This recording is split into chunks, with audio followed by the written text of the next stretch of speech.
Well, they've been dished out, mate, but I don't think they understand them too well. But I'll run them through them in the morning. When I says go 1-2, 1-1, I completely lost them after that, mate. Very good, superb, pal, superb. I thought you might have been up for the game just to give them some help here, Hawks there, but obviously we're not allowed to get together twice in the 1 month. Me and Fox. Is that right? Aye. Court restrictions, mate.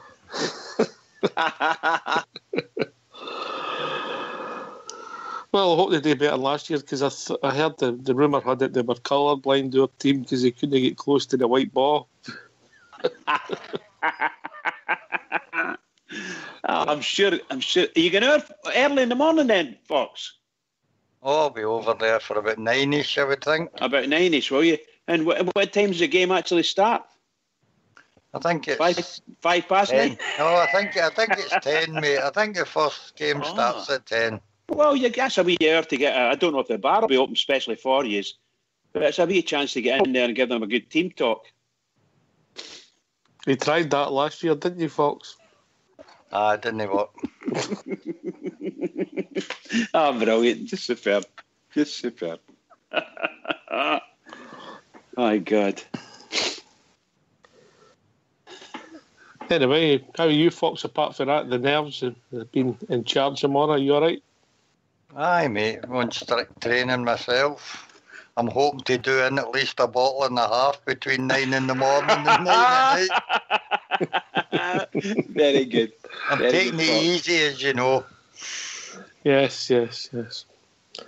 Remember, some of the company you've got to look after. I'll be looking after who I have to look after.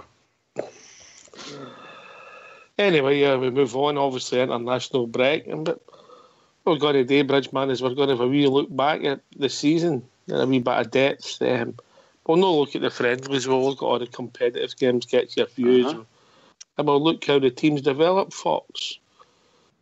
And maybe see what your first 11 would be. Because things have changed. I mean, at the start of the season, we didn't know how Koulibaly was going to be. Some people like the boy Kent. There's others battling for the young boy middle when they get a shot. So there has been positives all around, Bridgeman.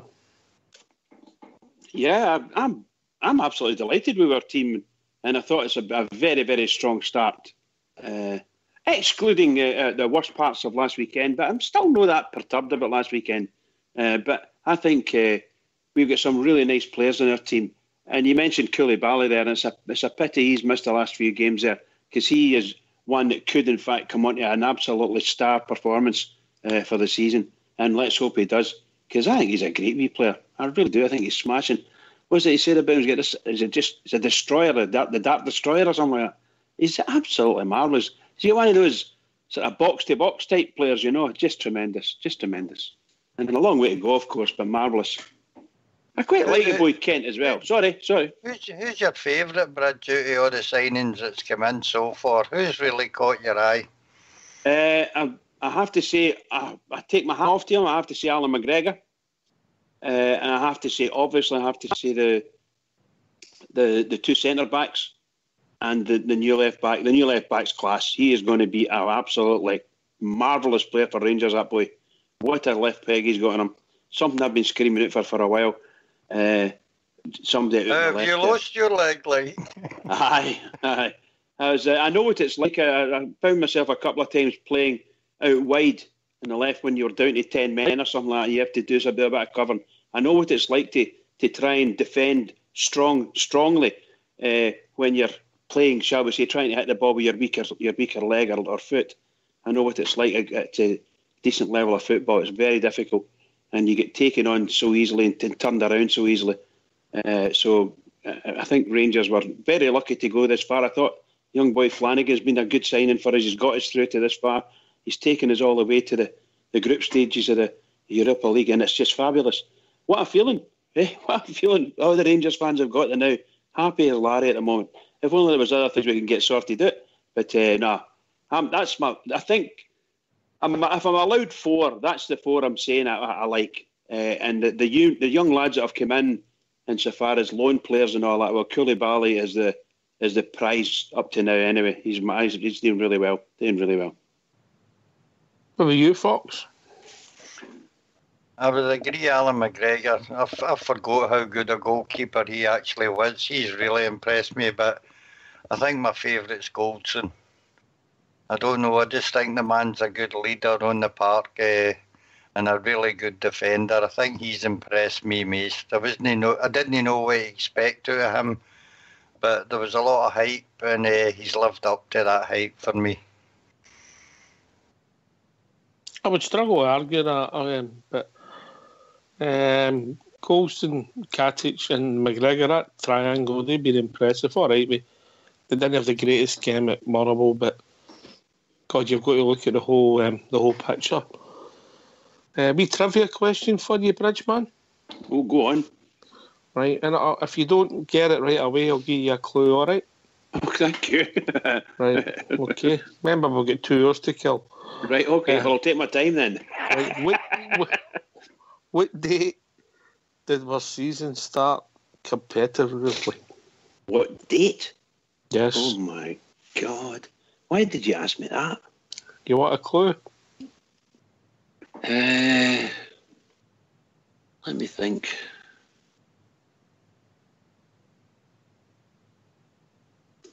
There might have been a few parades that day, mate. Oh, the 12th of July, of course, I remember it. Yeah. I remember. Well done, Foxy, thank you. It took me a while, didn't it? Fox, we're going to go to 10 o'clock out of that before we go to that. See, when you say we've got 2 hours to kill, could we not just have 2 hours killing Bridgeman? That would be more entertainment. Live. Oh, dear, what a pair. All right, so our first game was against Scoopy. Is that how we pronounce it? Scoopy or Scoopy, yeah? Fine. Scoopy's fine, yep. Yeah. And obviously it was at Ibrox, full house, 2-0. And that was us off and running. It wasn't the greatest of performances, Fox, but we were comfortable with the result at the end. The team that night was McGregor, Tavernier, Goldstein, Katic, Flanagan. McCrory, Arfield replaced with Jaria in 67 minutes. Cadius, who replaced Jack in 56. Murphy, Windass, remember him, who was replaced with Middleton in 79. And Morelos. Onion substitutes of Alnwick, John, Halliday and Docherty. So even for that day, there's been, in that squad of players that night, there's been a bit of movement. Huge movement, isn't it? Huge movement, yep. So the goals were scored by Jamie Murphy and a penalty later on by James Tavernier, or Tavernier, or however we pronounce it. But so since that, even that game, McCrory's become a squad player. Windass is away. On the bench, Declan John's away. Alnwick's away on loan, and Docherty's away on loan. Fox. So even for that game, there's been a bit of change, yeah? Aye. 5 players that were in that squad are now gone. Well, no all forever. Some are just out on loan, as you say. Most of them, I think, will be out on loan. Declan John, I can't remember. Did he leave permanently? He's permanently gone now. Yeah. And Windass is off ski. I think he had family some issues with his family. I don't mean he had any problems with the family, but I think he just wanted to be back down the road to be with the family. So something must have happened. That's Declan John, that is, sorry. The last time you had problems with your family, it was the Gambinos, wasn't it? The Gambinos. Oh, God. But I think our squad of the change has been quite incredible. You could say it's been gradual, but that's only because it's been such a short space of time. It's only since July, and you're just getting into September to all intents and purposes now, you know. And here, look at the transformation there. You mentioned that 7 players out the team that started, so maybe 6 or 7 of them have gone. Either one way or another, they've gone. And if you include the serious injury to Murphy, you can add that in because he'll probably won't play this season again. So I mean, it's the amount of movement in players, change of players, is quite incredible. So well done to the manager. You've got to take your hat off to him. And as long as he holds that good and gets the same type of games he's got him with the squad the last few games in Europe there, I'll be delighted. Absolutely. Obviously, we want to improve. So, but I'll be delighted with everything, seriously. I think he's what a buy he's been. What were you going to say there, Fox? Not a lot, mate. Many games have we actually played since? 8 European, 4 league, and 1 League Cup, mate. So 13 competitive games. Competitives, yeah. Obviously, with the 2 friendlies. So we won that 2-0 and we moved on to the second leg quite quickly. And I think we were all a wee bit apprehensive, I think. And if I'm being honest, Fox, it was meant to do with what happened last year. Aye, when we went away, the nothing each draw over there, which was a good result because, as we all know, we had the banana skin the year before, and I think we were all glad to just get through that tie and then move on to Aussie, Jack, mate.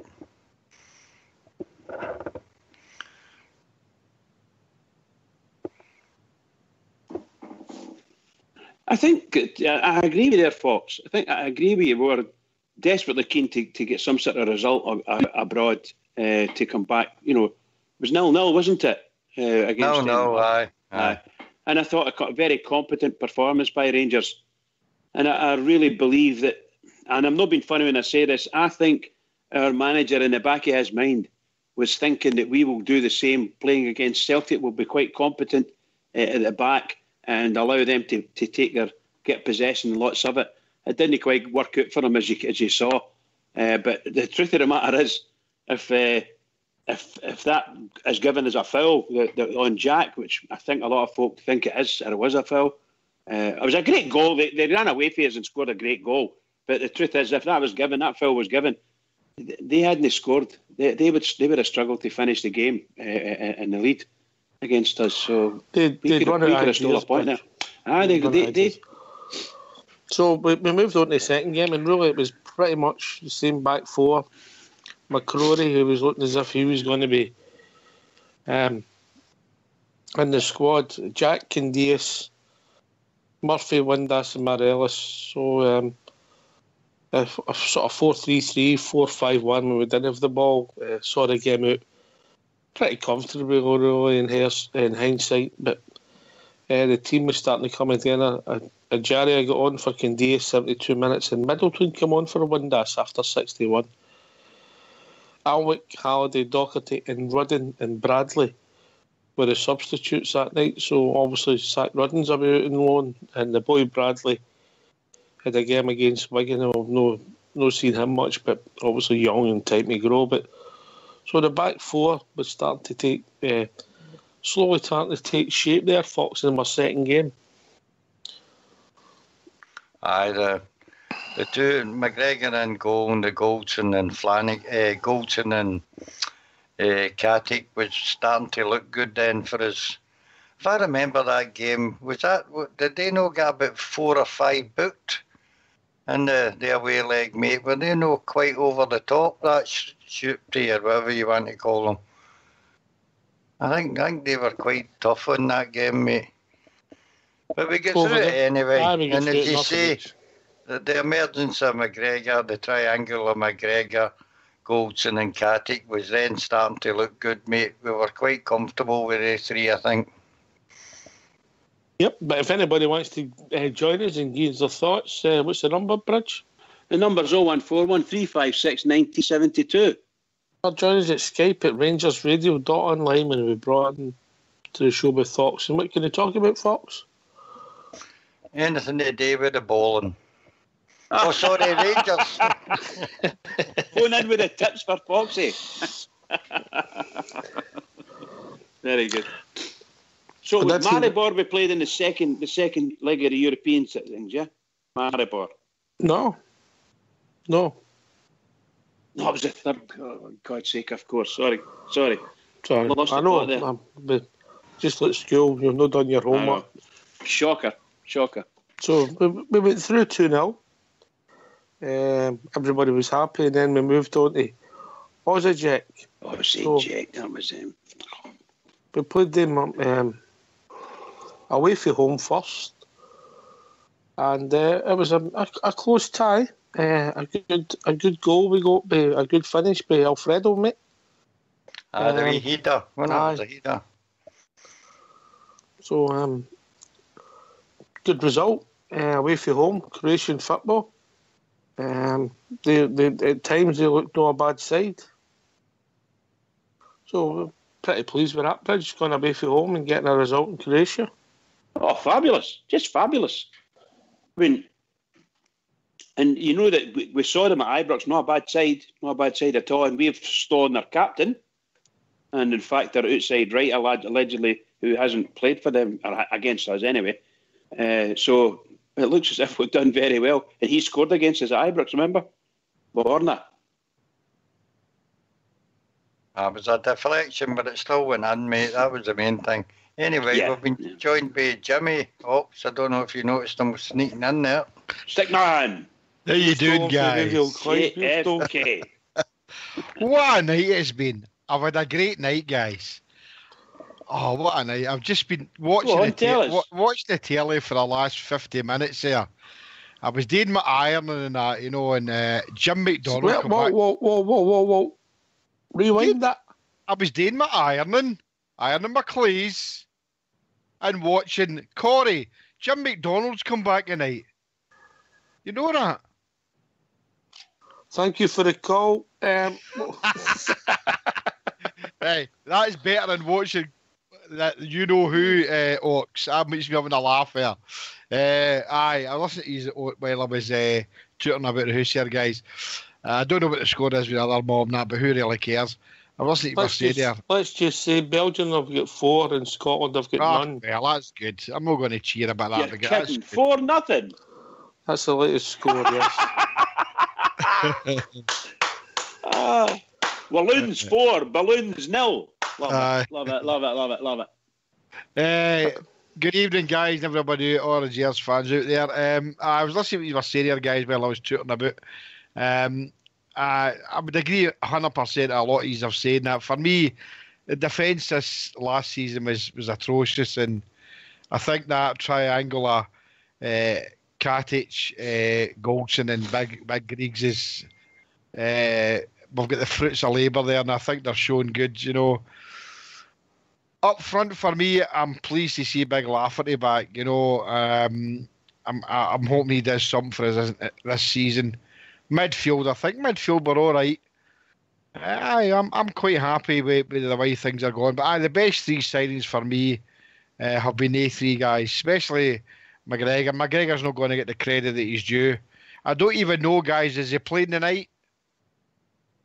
For the trannies? Is he playing the trannies I can guarantee it wouldn't be 4-0 if Alan McGregor was in goal, mate. So Alan McGregor's no playing tonight, you know. So I'm just guessing. Aye, well... great signing for us.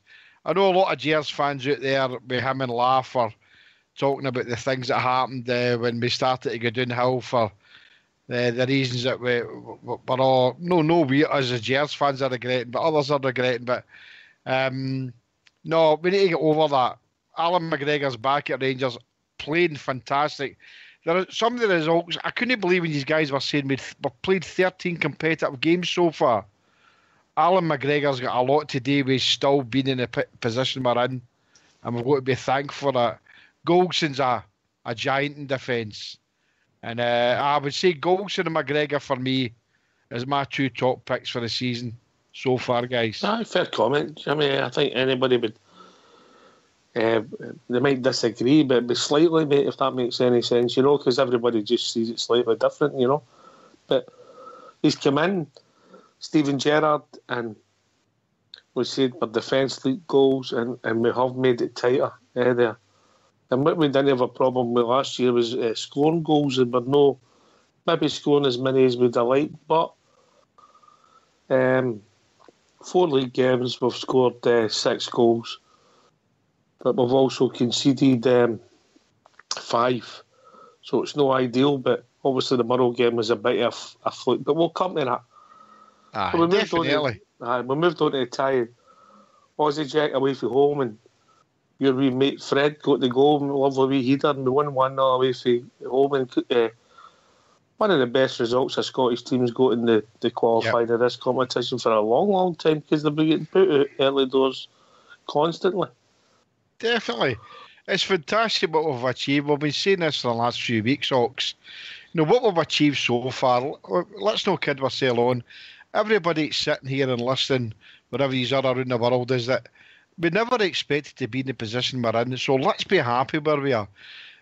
Last Sunday's result is disappearing quickly. And it disappeared quickly for me after a couple of days because it matters jot to me. It hurts you for them to beat us. But you know something? There's 34 league games to go.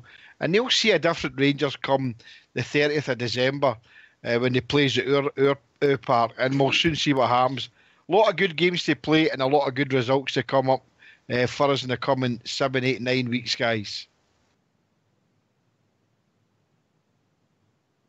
Rich? Yeah, I can't disagree. Can't disagree at all. We've said these things. Most of the things that Jimmy's saying, we've covered that in the past. I can't disagree with him. And yes, let's hope the build up from between now and then is sufficient enough for us to have built some momentum, got a lot of points behind us, and just ready for the game, because it's got to be tough, no matter what it is, because we've got a lot of games ahead of us, a lot of league games, League Cup games, and no, that's no discounting. Excuse me, the 6 European games as well. That's a lot of games for us, and we need to be ready for it. A good squad, good big squad, everybody fit. That's what we're looking for. And when we get to the other end, near at Christmas, if we've got everybody fit, what a selection problem our manager's going to have, I'll tell you, for the big game. So then we moved on to the second leg tie, the Aussie Jet. And we were playing okay without maybe making a lot of chances, but Ibrox started getting nervous, Fox. Do you still think that was a hangover for last year?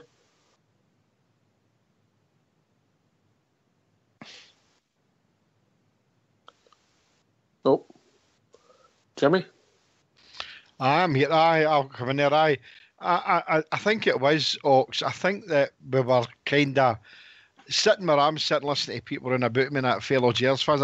I think we were starting to fall into the same situation we were in last season. We're thinking, oh, here we go again, deja vu. But no, we've come out of that and we've went stronger. I mean, the way we played sometimes, we were awful nervy. But we overcame that, and then some of the football we've been playing has absolutely been brilliant. It's the old cliche. A lot of the games we've been playing in Europe have been games of two halves. Well, we either perform first or second, depends on what way that Stevie G'd set the team out. But I agree with you. I mean, the Maribor game, the first half of the Maribor game, I thought we were immense. Well, I'm sure we'll come to that. Because that's the... Of course, mate, but I think that was the crux of it. Highlight. Was that the highlight for you? Aye, okay. So we got the goal through Katic and Bridgman. I thought the tie was done. We're 2-0 up. We've got an away goal. They need to score 2 to get it in the extra time. And lo and behold, last kick of the ball with about 4 minutes to go or something like that, they get a deflected goal with a shot with a guy we signed a couple of days later. Yeah. And then the Nels did kick in for a few minutes. Absolutely. And the truth of the matter is, by the way, he hit the ball well on the ground, as you would expect. Smashed the ball in, and it took one deflection. I think the goalkeeper went under the goalkeeper's leg, something like that anyway. It certainly hit up at the back of Tavernier's leg and went in. And that was them. That probably maybe their second time in our box with any danger. And that ball came from way out in the far right, if you follow what I mean, right across the goal. I went past everybody, and he just smashed it in.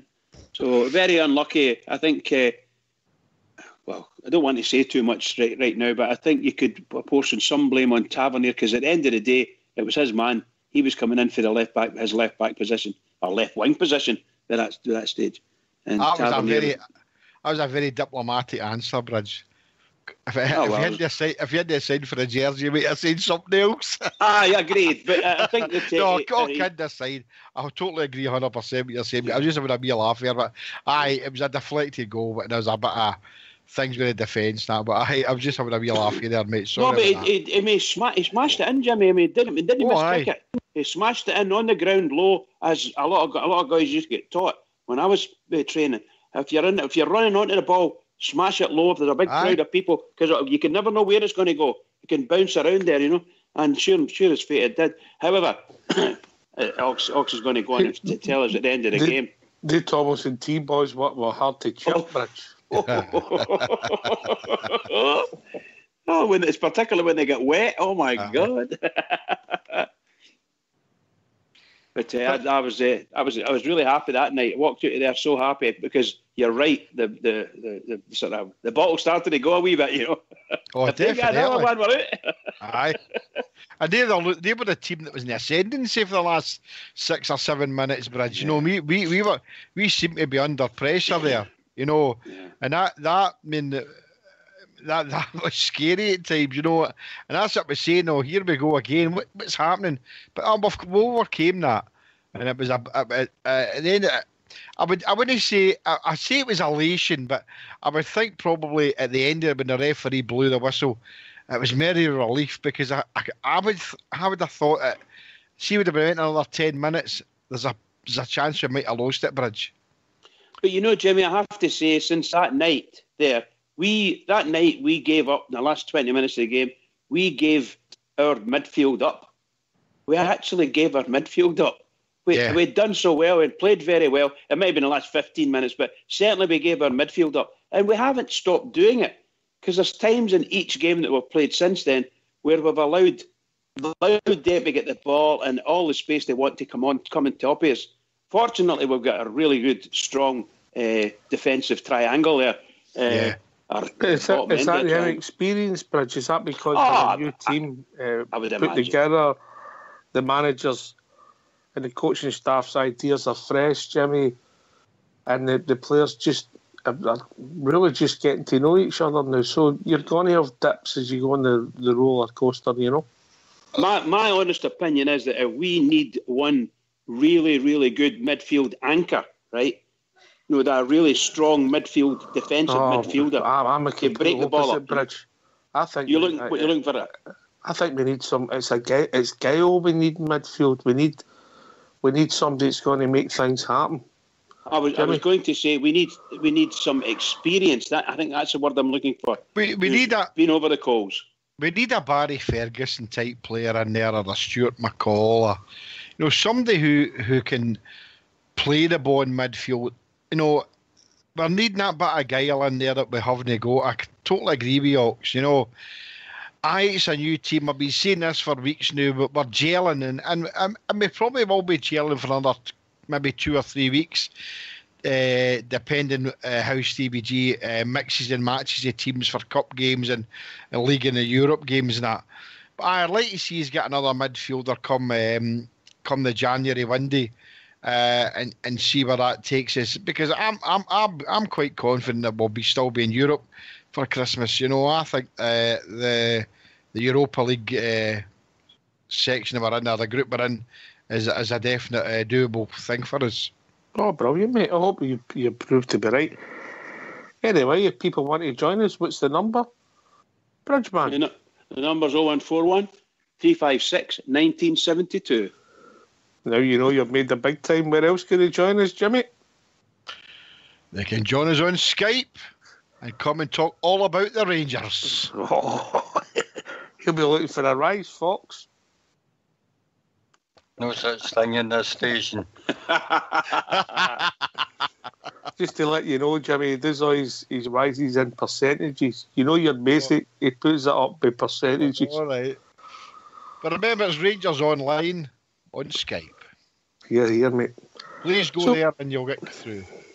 We moved on to one of the most controversial games. We've had a couple of them in the league. We moved on to Pittodrie, Fox. What was your memories and thoughts of that game?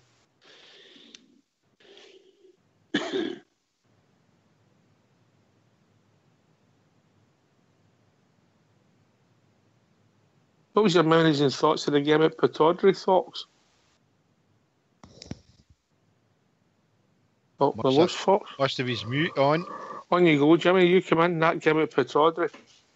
one of the most anticipated games I was waiting on coming, because I feel that what they didn't is with the draw. I thought, oh, that's where we're going to be. So, okay, let's go and have a go at it.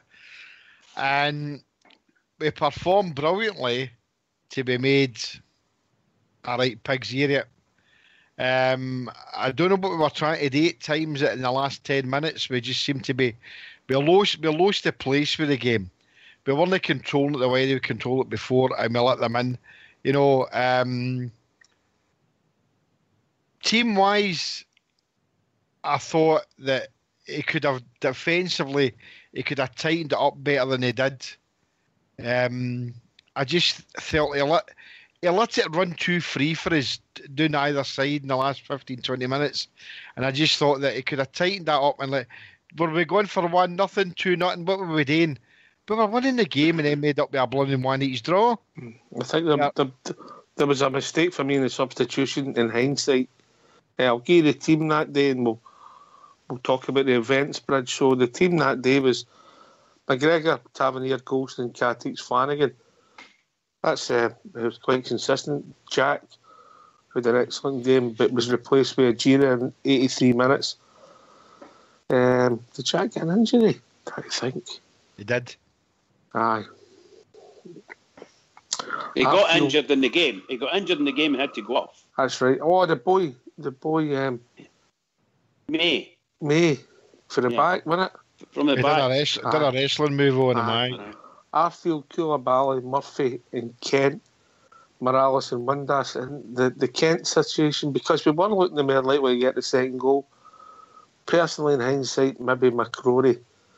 And the substitutes were Almwick, Big Sadiq, Halliday, McCrory and Candias. Even Halliday and McCrory in there we were winning the game just to see it out and give his legs in the midfield. Great performance up to that point. Played really well in difficult circumstances, down to 10 men, about 11 minutes on the clock. Then we get a penalty kick. Good run by Flanagan. And Windass get booked. And what we can understand, if you think back, Bridge, is why the boy never gets sent off for Aberdeen. Absolutely. Scandalous. Absolutely scandalous. And that should have been pulled up and looked at. How can there be a penalty in the box for grabbing a player's jersey, pulling or pushing? Doesn't matter. That's a red card. Unless, of course, they've miraculously changed it. He never even got booked. Never even got a yellow card. It was a penalty and that was all there was to it. I just can't believe it.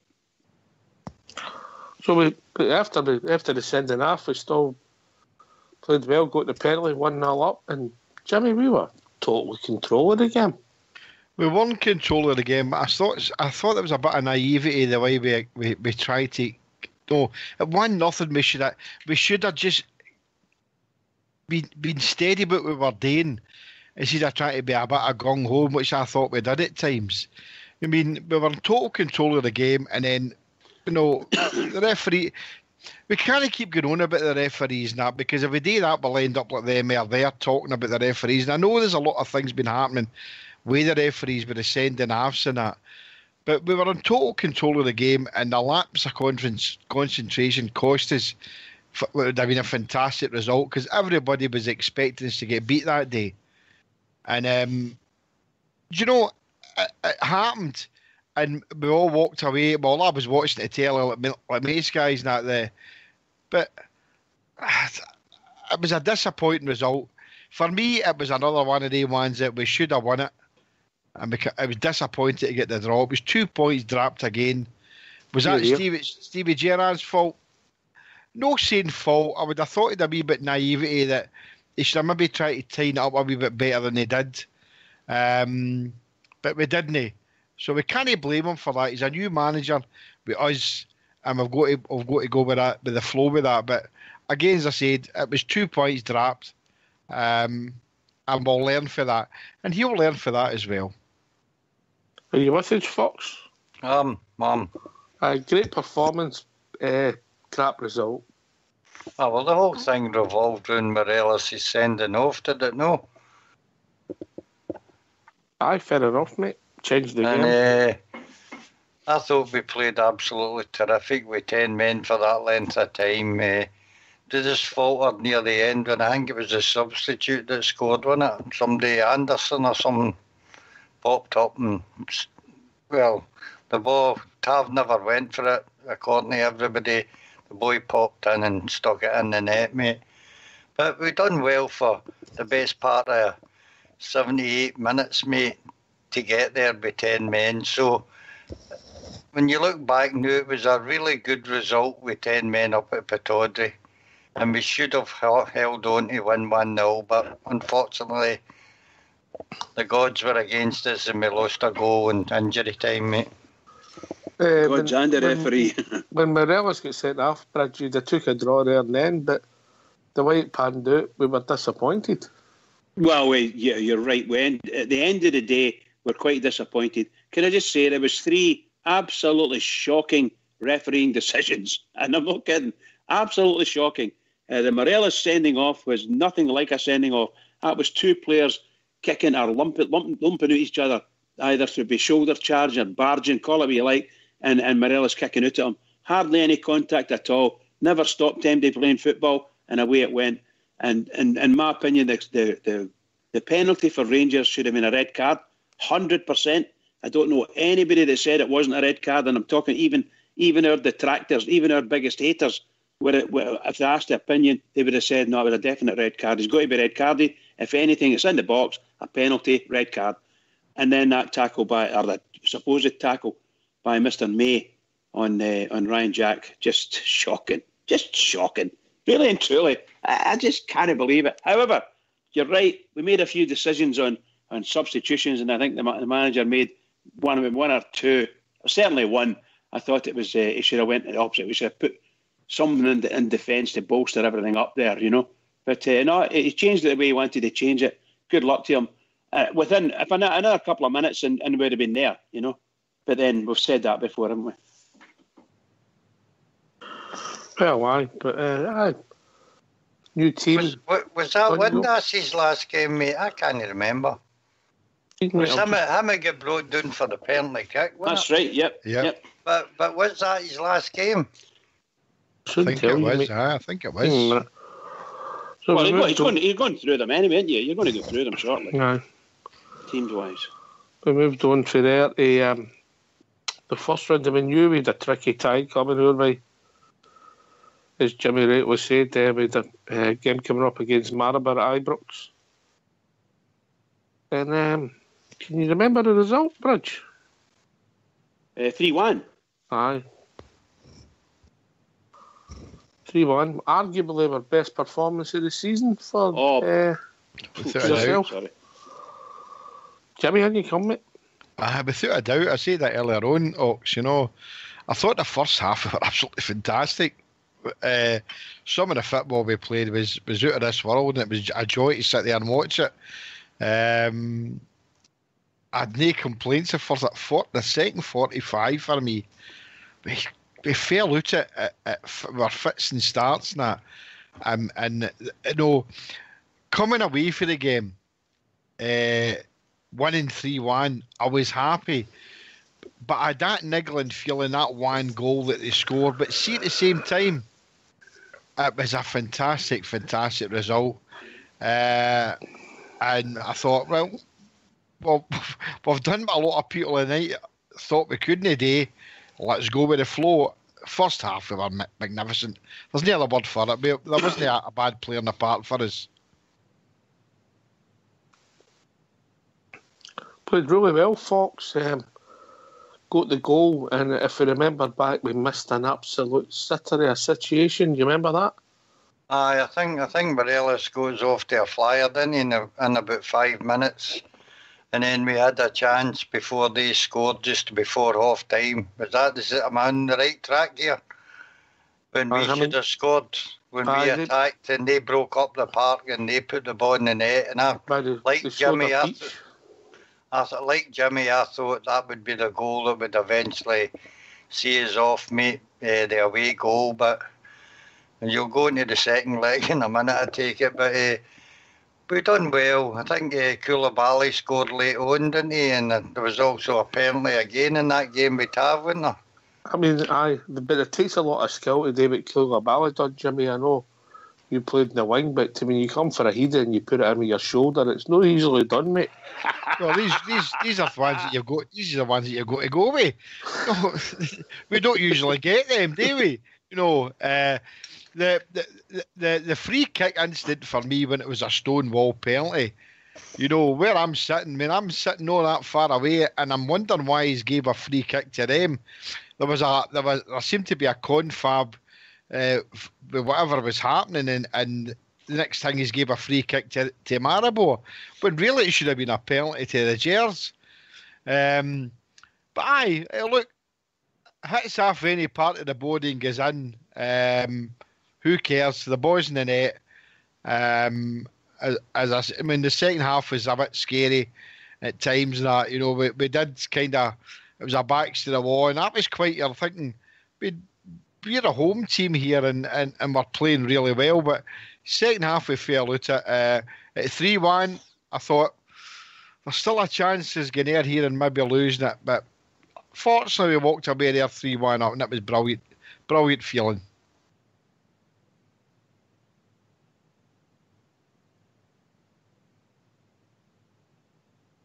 Yeah, I can't disagree with you there, Jimmy. I can't disagree with you.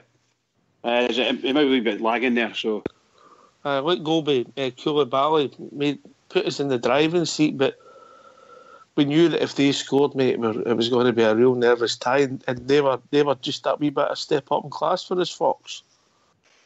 Well, they had a lot of European experience in the few years before that, Maribor, and I thought that would maybe, I'll be honest, I thought that we wouldn't get through against Maribor, if I was being honest. But the way Steven Gerrard got our team, both defending and attacking, I think overall the two games we deserved to go through. Yeah, definitely. We moved on to the home game against St Mirren, which again had a bit of a story to it, Jimmy. We started the game ever so well. We got 2 goals up. Goals through your mate Fred, and also then Big Connor, another one you're coming fondy. He popped up with a goal, a great cross. Big Boran made his debut, a great cross for the big one, and he just put it in the goal, and we're 2-0 up and coasting. You're thinking this could be 5, 6 or 7. Aye. And I felt awful sorry for Alan Stubbs, you know. Sorry, well, I did as well, you know. Liar. It's a morality of us too, Jimmy. We feel for other human beings when they're going through pain. Definitely, but we seem to implode in that game, right? And that's no word I'm using lightly. We should have ran out that game 5, 6, 7 nothing, because an old Scottish word, St Mirren are keich. Right, and that's what they are, and we should have done them proper, and we didn't. And I was really surprised. I mean, 2-0, 3-0, 4-0, 5.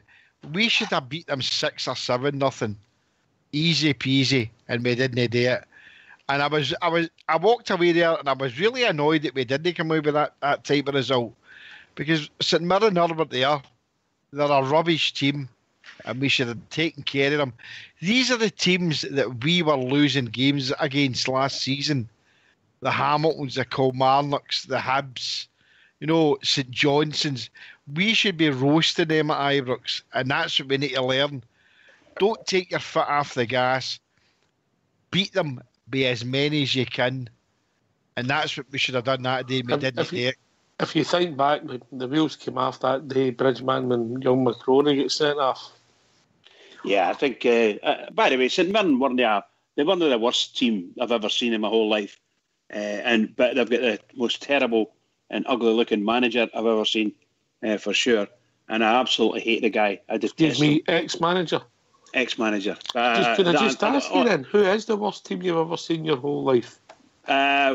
Team-wise, are you speaking in my whole life? Aye. in my whole life. God, there's a couple of them. I hate Dunfermline with a passion. Oh, that's only because you don't like them. But who's the worst team you've seen? Actually, St Mirren as well. I think they're just woeful. It's a woeful team. Seriously, it's just dreadful. Oh, right, okay. I remember once I watched a Drumchapel Maryhill Select. And they were that kind of game. Oh, aye. Well, tell me about it. Yeah, I remember playing against a couple of pub teams doing bounce games with Partick boys. Some of them were rough. Rough boys. Terrible players. A couple of wee midfielders. They thought they were wonderful. But they were absolute crap. Couldn't beat the old centre halves at all. They could. We were far too young to play against him, Jimmy. Anyway, the worst teams you ever seen was them playing in the cages at Partick. Oh, I played in there a few times, mate. But don't go there. That's a game for men, isn't it? It was, mate. It was a game for men. But we'll talk about in the shipyards. No, in the shipyards. No. We're talking about ultimate football cage fighting. Oh, right. Okay, I'm with you. Yes. And it was. It's not there anymore. Well, it's still there. No, it's not there. It's not there anymore, right? Is that not called stumps now? No. No. You could call it that as well, right enough, aye. Can I just say that as far as the St Mirren was concerned, I thought we were doing extremely well, and it looked as if we were going to sail through. And as you say, McCrory gets sent off. But I thought they started to play a wee bit of football just before McCrory gets sent off. And I felt McCrory was lunging. And he did lunge and he caught the boy. So, and we'd been speaking about McCrory for a wee while, a few months, saying, somewhere along the line he could actually come a cropper and do himself a bad injury, or the other guy a bad injury, or indeed get himself sent off. And sure as shooting, he lunges in, gets sent off. And they actually played not too bad for the rest of the game. We just didn't pick ourselves up at all. We just didn't. The reason I didn't include McCrory in my summary there, what we're talking about, because he deserved to go. There's no doubt about it, he deserved to go. On the day where I was shouting and bawling at everybody else, but see when I seen it back, he deserved to go. He lunged too hard and too silly into the tackle. So I don't have any complaints. That's what it was, Jimmy. A silly challenge. It was a silly challenge. Of course it was, Ox. But look, he deserved to go. On hindsight, yeah, he did. But I agree. I mean, St Mirren did start to play a bit of football, but they only started to do that when we were down to 10 men. And I'm just thankful that the guy Goodwin's became their manager, because he was one of the dirtiest players I've ever seen in my life. When he was playing with St Mirren all the years, he took that many Rangers players out the other years, and he was maybe one of the ones that was going to be the manager. Goodness sake, if he'd have been the manager, what kind of players would he have put out against us? But I'm glad. I'd like to see St Mirren get in. Never liked him. Dirty team. So, Fox, McCrory was actually playing well that day, linking the play up nicely, just keeping it simple, and then one lacks of concentration. Remember right, I think it was a bad pass by Boren, miscontrolled by Jamie Murphy. The ball sped to the boy. He was going through and goal around McCrory. Did he have to? But he made the tackle.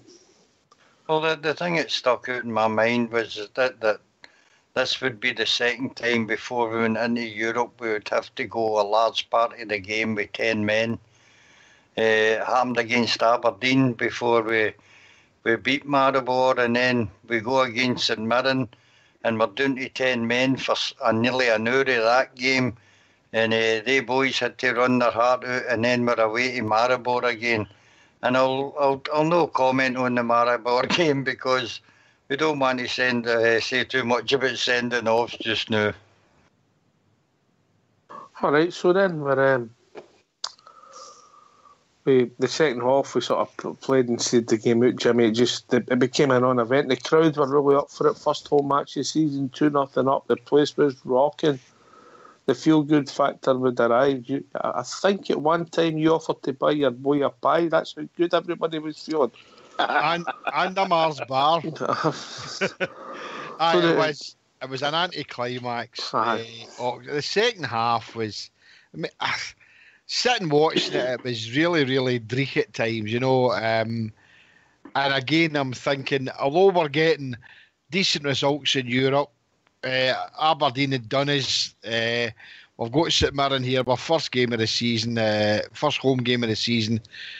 And I'll be honest with you, apart from the European results we're getting, I was thinking, here we go again.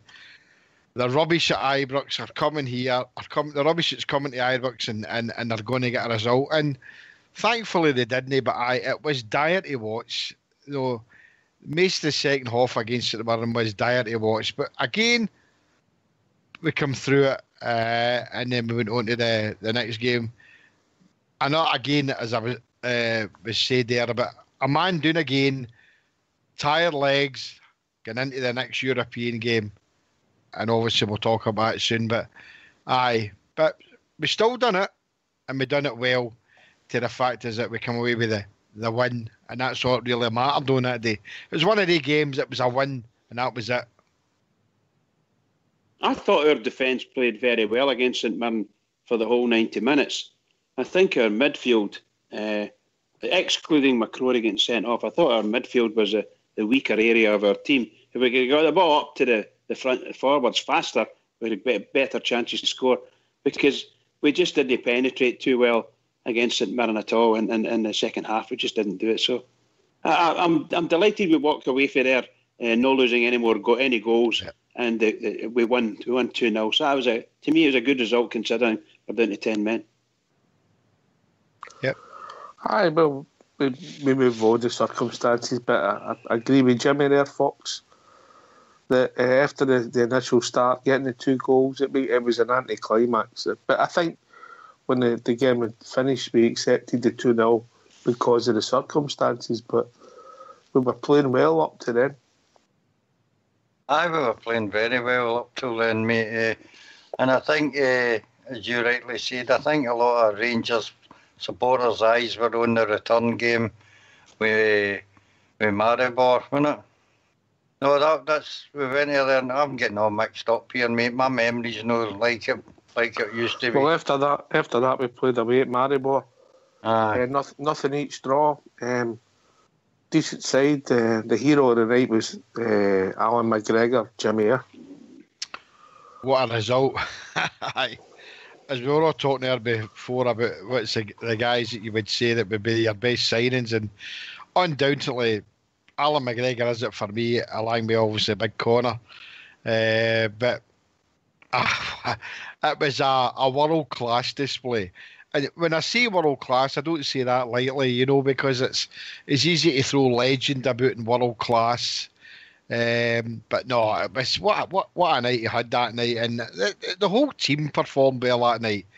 But Griggs was outstanding he was. Man, it culminated in him saving the penalty bridge. Yeah, I thought that was probably that's the save of maybe our next 5 seasons, if you follow what I mean. You know, that was a winner for us. That saved us big style. Absolutely, that got us through. But Jimmy's right. We all said it at the times. McGregor was just outstanding for us that night, and has been outstanding on a number of occasions. But up to just on Sunday there, I thought he was outstanding again for us then. So he's proven to be the best. To me, the best signing overall. From my experience perspective, I would look at the 2 guys just in front of him. In fact, the 3 now, including the left. I would have said Connor Goldson, Katic, and Barisic. Absolutely fabulous signings for us.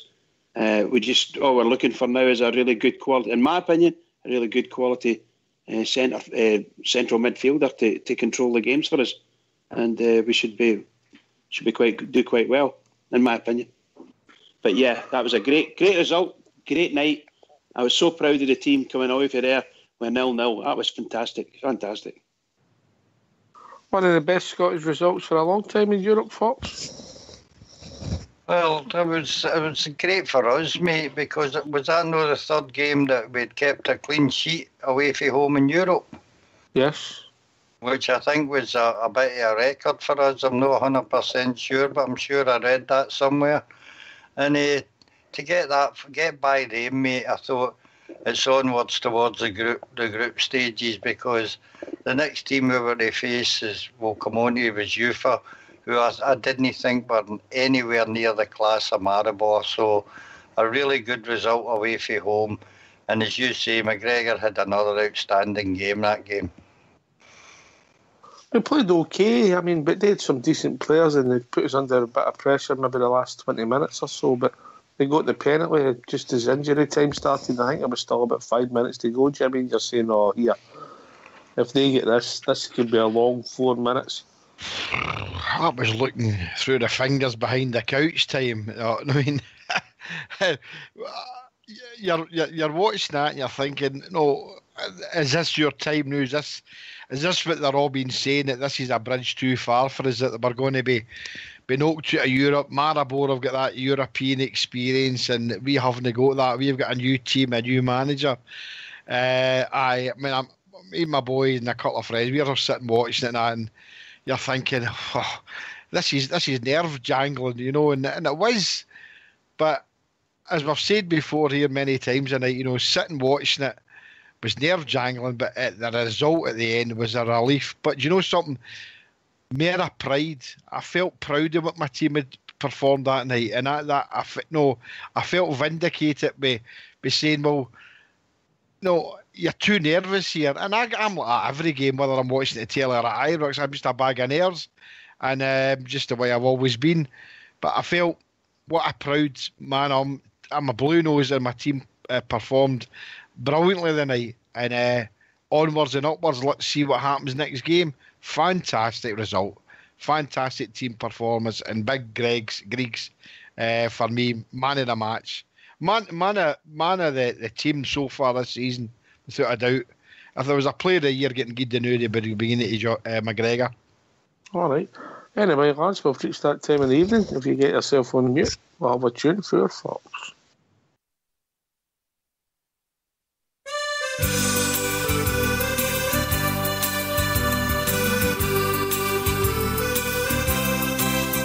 I've sailed a wide Atlantic, across the broad Pacific shore.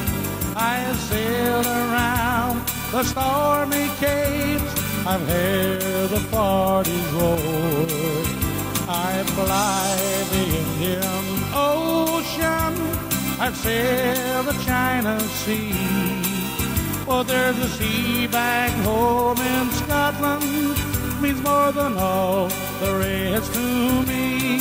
It's the blue, it's the blue sea of my brow. It's the greatest sight that I have ever seen. It's the blue sea of Ibrox. And it happens when the orange beat the green. No more I'll sail the seven seas, no more I'll ever roam. No more I'll feel the urge again, I'm back where I belong. At 3 o'clock each Saturday, I'll join a happy throng, with Rangers banners all around.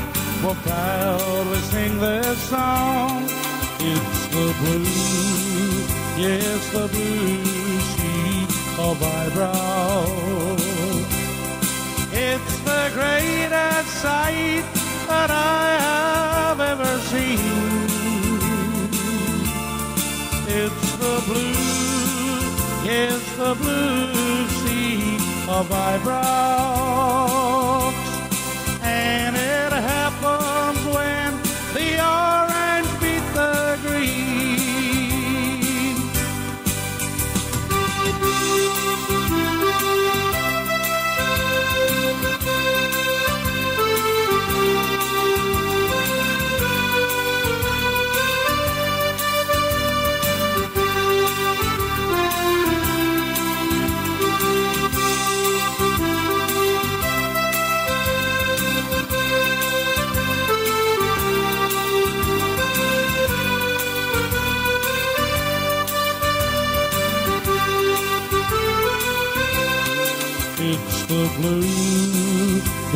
the blue sea of eyebrows.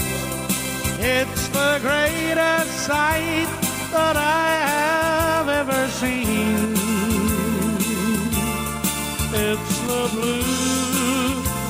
the blue sea of eyebrows. And it happens when the orange beat the green. And it happens when the orange beat the green.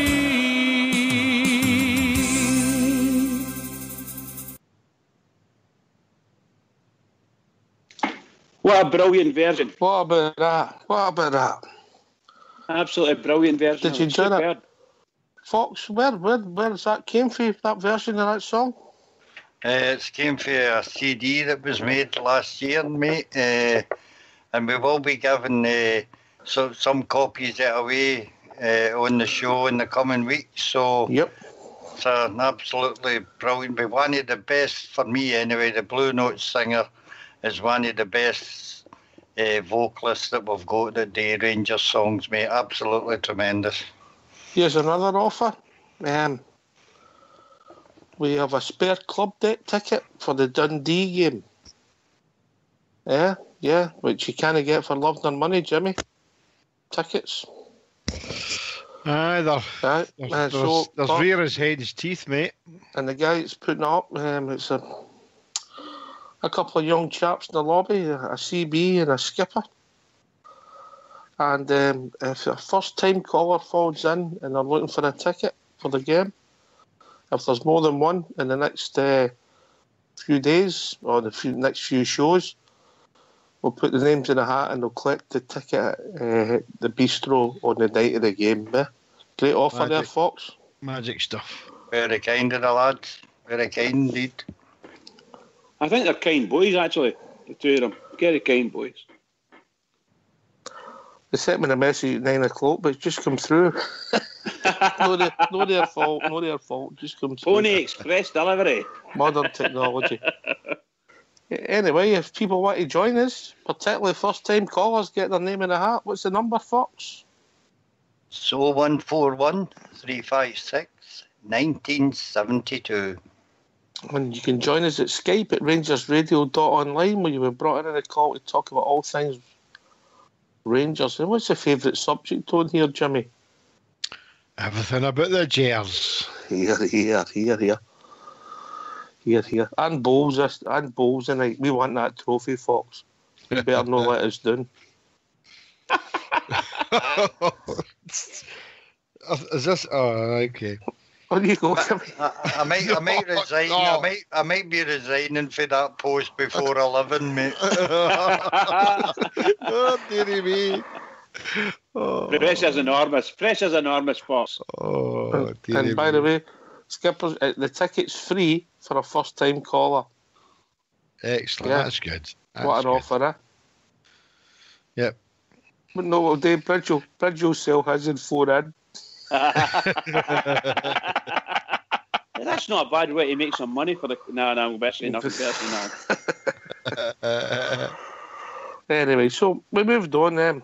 We get through against Maribor. Who was surprised, just quickly? Bridgeman. Who's surprised? Was I surprised? Sorry. Aye. Oh, delightfully surprised. I never thought we'd get past Maribor, to be honest. Before we played them, I thought we've got a history. We've played them before and they've put us out. And they were a tidy team from before. And they're actually still a tidy team. I thought they were very good against us. But I thought we raised our game and we got through. And I'm delighted. I was over the moon. Very, very happy, Bridgeman. We get through past that team. It was just amazing for us. For me, anyway, it was amazing for us. Fantastic. I was very surprised. What about yourself, Jimmy? Did you think we'd get through? 100% agree there. I mean, as I said before, Maribor were a team and many of their players have got a good European pedigree the last 4 or 5 seasons and that, but I thought this might be the bridge too far for us, but to come through come through, it was a fantastic feeling. I thought, we've really, do you know what it showed to me, Ox, is how we've progressed so much in that short a time to get through the Maribor game, and that's what was more pleasing and proud. I know it's a word I use all the time, but pleasing and proud about the way that we performed, because I did honestly think this could be the game that our bubble bursts, but my God, it didn't, and fantastic. No, I thought it was when we were playing them, I thought they were 70-30 favourites, mate. I gave us a 30% chance of going through, and we exceeded the expectations. Fox? I said earlier on that I like just to get through that tie.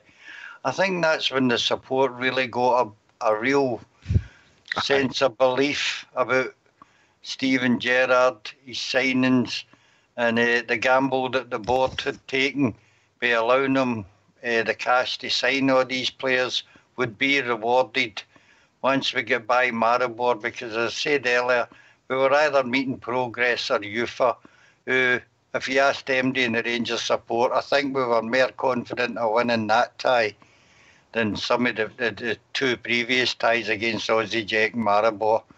So it was a great result for us, and we all look forward to UFA coming to Ibrox, mate.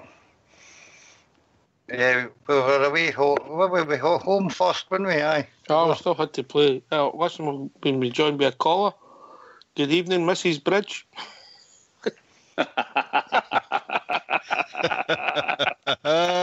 Nice one.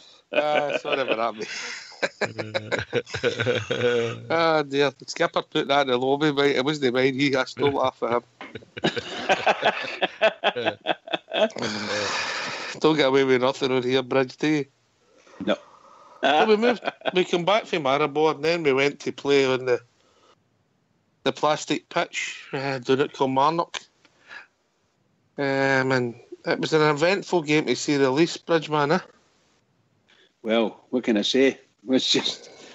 well, I think the whole tie against UFA, a home game and the away game, was just something I had never seen. Bridgeman. What? We then moved on to the away game against Kilmarnock. Oh, sorry, I've not spoken about UFA yet, have I? But we played Maribor. Apologies, of course. Have you not read the script? Fox writes that out every night, sends it to you. Have you read it? So, are you saying, with the Kilmarnock game, I thought we were brilliant in the Kilmarnock game? Absolutely brilliant. I'm really pleased we bumped that mob, because I absolutely, as another team, I dislike intently, really and truly. For being a team that was quite close to Rangers for a number of years, but Willie Waddle was was with them, he's our manager. Coisty's been their manager, that kind of thing, so I think it was always nice links. Not saying it we were the best of buddies or anything like that, but as a team we kind of supported each other. But seriously, I can't stand them at the moment, just can't. And I thought it was great to get down there and beat them. It was absolutely magic to get in there and beat them. But it was a tough game. Make no mistake, it was a tough game. Well, they started the better team, and obviously we started coming into it. And I'm trying to remember when Jamie got his injury. I'll have a look and see when that was. It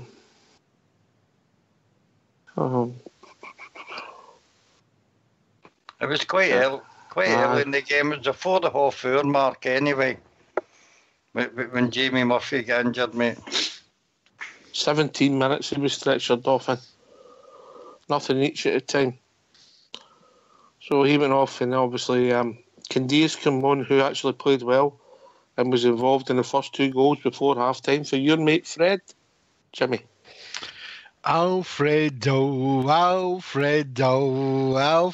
a game that was for Alfredo. A hat-trick going on 4. He was robbed of a 4th goal. What a fantastic game. And I thought, this is Alfredo's game. Fred's game, he's doing what we want him to do, come and score many, many goals for us. It was a joy to watch him score a hat-trick. The downside was Jamie's injury, which we all know why that happened, because big clubfoot gave him a wee dig, twisted his knee. But Tav had three assists that day, didn't he? He assisted Fred on his 3 goals, and it was brilliant to watch. Candace come on, had a great game. I'm a big fan of Candace. I think he's a fantastic player. He's got some engine in him. And what I've got to say, I've got to give a man praise here on the day, was Big Fodringham. I thought he had a good game that day.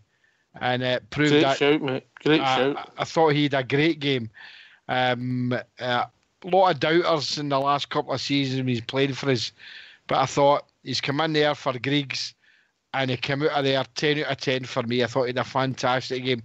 Did he put a foot wrong? And I've got to compliment on that. Overall, great result for us. But the injury to Jamie Murphy is costly for him. And hopefully it'll not be costly for the Gers in the future. 2-0 up, coasting, mate. Some plain nice stuff, Fox. We're all A's, and we're looking to get a third, and then they broke away, and the ball came off a big borer and ended up in the net, and then we're thinking, oh, here we go. But we responded well. Fred got his third, and then we just seen the game out pretty comfortably. Aye. I think that'll be Morelos' first hat trick for us, wasn't it? I think so. And when we seen him that day, that was what we've been expecting out of Alfredo for a long time, mate. He took his chances, and that was it. He got 3. He actually scored 4 goals, because the one that got chalked off, I think, wasn't offside, was it? But it was over the line. It was over the line. That's what it was. Aye, that's what it was. To be fair, it wasn't as far over the line as the Partick Thistle one last weekend, but it was still over the line. Aye. I think when I remember back to that game, mate, I thought we had a kind of weak midfield. I think it was Scotty Arfield, Ajaria, and I think Andy Halliday. And when we sent out that team, mate, I was wondering whether we get ran out of the tappy with Kilmarnock down there. But we did see the starting of Ajaria starting to look a bit of a player in that game. And he went from strength to strength after that, and I think he's turning out to be quite a shrewd loan move, and he played well down there. All right, just to let everybody know, anybody who wants to phone in for the first time, there's a free ticket for the club bet for next Saturday's home game against Dundee, kindly donated to Rangers Radio for any first-time callers who want to join us. Aye. Good result, good performance, Bridge. Aye. I think it showed their, shall we say, our true colours. And as the boys said a wee minute ago there, I thought that was Fotheringham's best game for us in the Rangers shirt. Absolutely brilliant. He was superb and kept him out a number of times, double saves and things like that.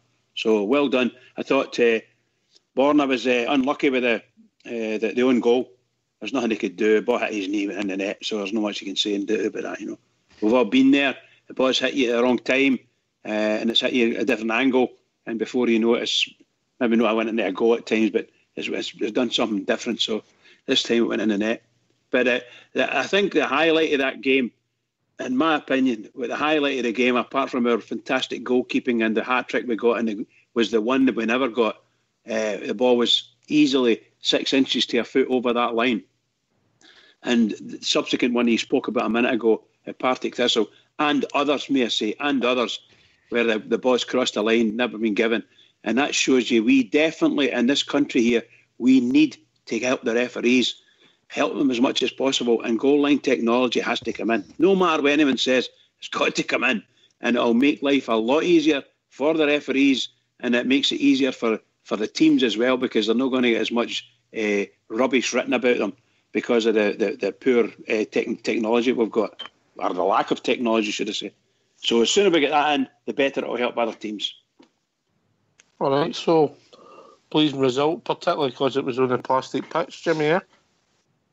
Oh, definitely. You know, I mean, we've discussed it here many times, and it's a subject that's out there about how clubs have got to use these plastic pitches, but they're no for the elite football. I mean, we're in the elite Scotland League, Scottish League, right? I mean, we all know that, but should never. I mean, it's a terrible, terrible surface to play in. Do you remember, guys, I said about 2 or 3 weeks ago when I first came on to Rangers radio and that, if any had actually watched any of the Hamilton Accies highlights of that, did any manage to watch anything since then? Because it's the black pellets are coming up, and I listened to somebody saying there on the radio that they walked to the Hamilton Accies part, and it's the most uneven surface you can imagine, right? And Kilmarnock's is like that as well. These parts are for recreation, right? No for professional footballers. And it's absolute rubbish surface for anybody to be allowed to play in who are professional players who are playing for our international teams or whatever. I mean, Kilmarnock's one of the clubs that's going to be holding an international, as far as I know, for Scotland. I hate saying that word, Scotland, because for obvious reasons. But the fact of the matter is, it's a rubbish, terrible, dangerous surface. And I think that proved that with what happened with Jamie Murphy. I still say that big goal, club-footed a bit on today, but that is shove on him. That should have been a free kick right away. But, nah. Good result, but Jamie will be back. But it was a terrible injury for him to take. Just on Jamie Murphy, mate, reports there a couple of days ago said he's come through his operation and everything's went well, mate. Saw that. You know, so that was good news for the boy, and hopefully his rehabilitation goes well. So we move on for there, and of course we do. Another European game. We couldn't believe this. The last time you were in Europe's the much bridge was the 1944 landings. Oh my God. So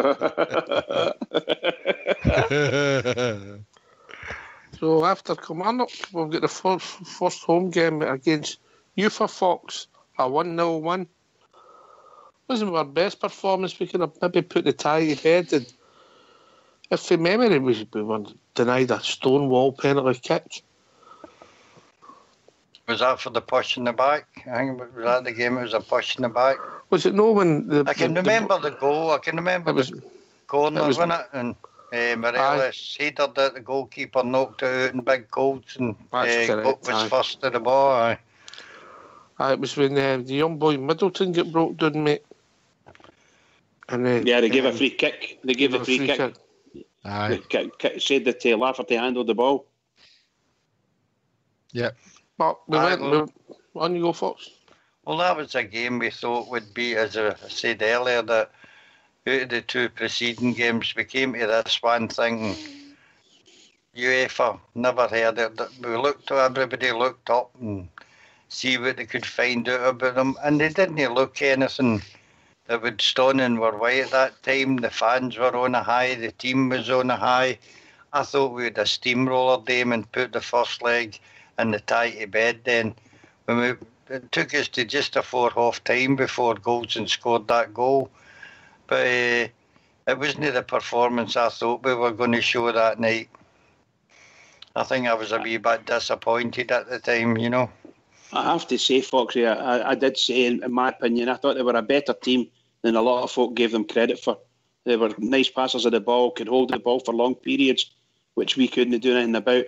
And I thought they played quite well. I'm not saying they were a far better team than us in any way, shape or form, but I do think we underestimated them, and we did that when we went abroad across there as well. Overall, over the two ties, yes, I think we deserved to win to go through, but I don't think they were anywhere near as bad a side as a lot of folk think they were. Well, the drama just continued, but it wasn't the greatest game, Jimmy. We won 1-0. You move on. We were saying, "Oh, was it enough?" But I'll be honest with you, in the first leg performance, I never seen enough that was going to worry me. I was confident we'd score out there, and I thought we would go through. He stole my thunder. I just couldn't see Ufa scoring against us on that night. I thought we did underestimate them or overestimate, whatever way. I just thought they beat Progress. This is a team that was only founded in 2009, believe it or not, Ufa.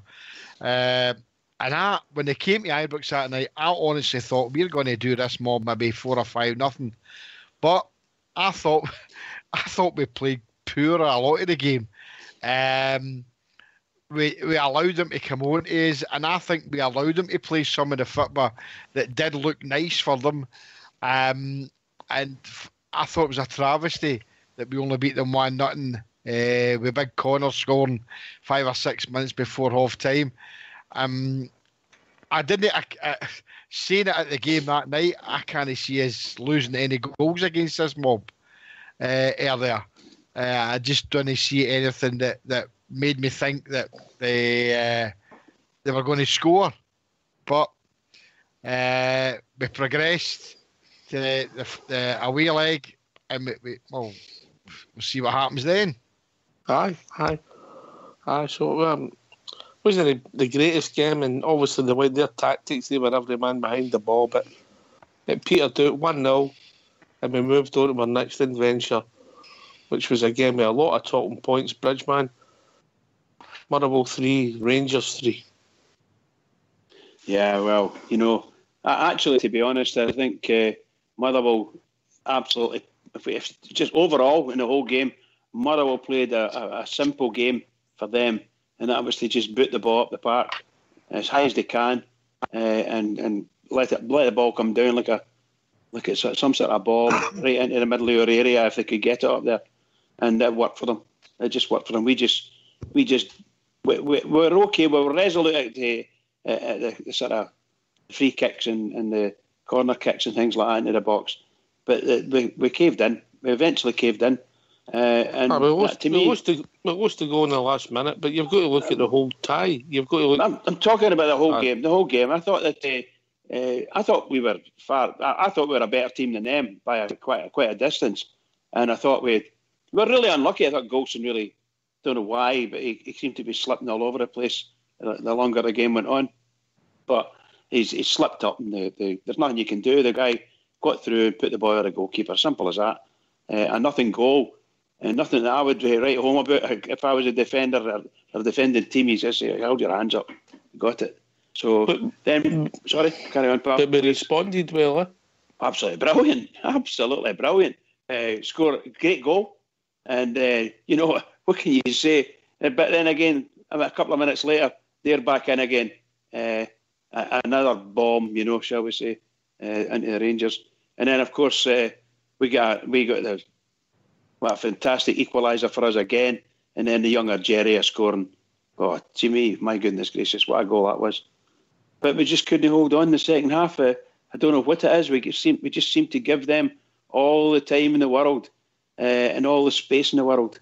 So maybe we're not get the strength and depth from a midfield perspective that we really need to be able to hold fast in certain positions, win the ball and hold the ball rather than win the ball and boot it, But never mind. At half time, Jimmy, I could only see one winner. I really could. I thought we'd give them a couple of goals and we'd shown great character. With a new team, 3-2 at half time, I thought there's only one winner here. But we caused a lot of worrying problems. I mean, okay, the first goal that they scored was a comedy of errors, you know what I mean? The two slips. Now, for me, again, Flanagan was out of position. The second goal, the boy was given a free header. I mean, where were we? We were all over the place. It was given a free header. And then we all know what happened when they get their equaliser. Big Tav and wasn't any where he should have been, and Griggs was flapping the air and that, But 3-2, you're thinking, we're going to win this, We've kind of got out of jail here, we're going to win this. And I thought, watching it, we're going to go forward here.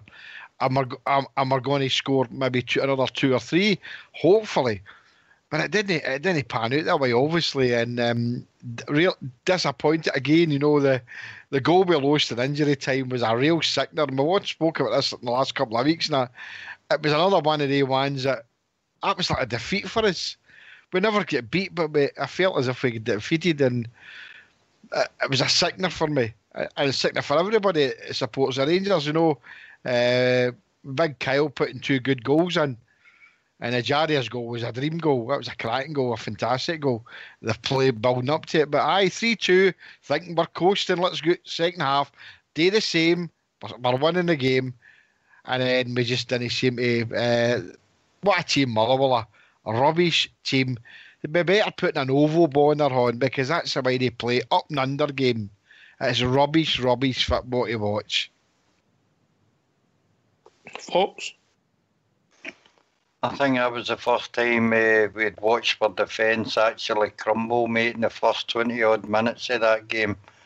It reminded me very much of the game at Easter Road towards the end of the season last year, where we gifted Hibs a couple of goals lead as well before we came storming back, got control of the game and looked like running out winners. It was the exact same against Kilmarnock, but we gave away a goal in the last minute to more or less kill our chances of walking away from there with 3 points.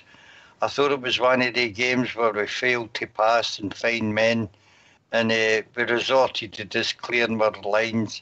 And I thought the boy that was one of the reserves for Newcastle, I think it was, when he came up, that big Mariana or something like that, looked the best midfielder on the park, and we threw it away, mate. Absolutely threw it away.